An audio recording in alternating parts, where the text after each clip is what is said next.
xafiiska cadaaladda ee dowlad deegaanka Soomaalida ayaa tababar ugu qabtay magaalada Jigjiga xeer ilaaliyaasha gobolada degmooyinka iyo maamul magaalooyinka deegaanka si faham buuxa looga siiyo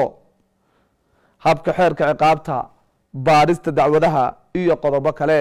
wasiirka ciqaabta madaniga ee xafiiska cadaaladda ayaa tababar qaatayaasha kula dardaarmay in ay ka faa'iideystaan casharrada la siinayo muddada uu tababarku socdo saad la socotaan tababarkani wuxuu ku saabsan yahay in la kobciyo garaadka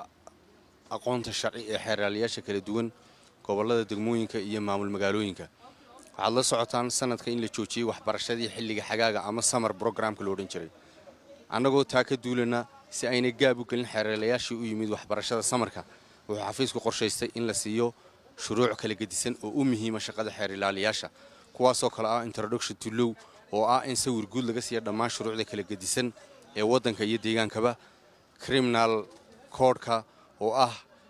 sharciga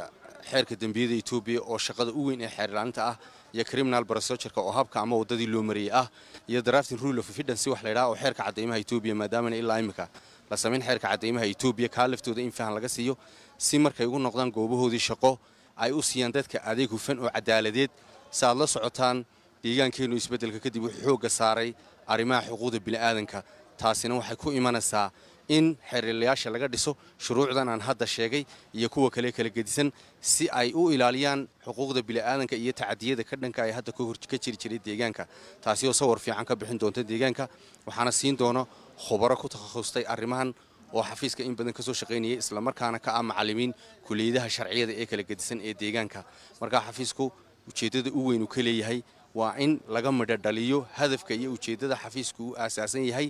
si xafiiska cadaaladda ee deegaanku u noqdo ku isbedel dhab ah oo madhadhala ka keena isbedelada xagga sharciga ee dalka iyo deegaankaba adeega shacabka deegaankuna ay helaan adeeg hufan oo cadaaladeed waad la socotaan hadda ka hor qiimeyn kala gedisan baan sameynay reform baan sameynay waxaan ku kala saarnay xeeralayaasha kuwii ku sifoobay kuwa akhlaaqda xun akhlaaqda wanaagsan annagoo taa ka duulana ayaa inta wanaagsan soo hadhay waxaanu haddana go'aan ku qaadanay in garaadkooga sharci la kordhiyo arrintaas oo muhiim ah dalka iyo deegaanka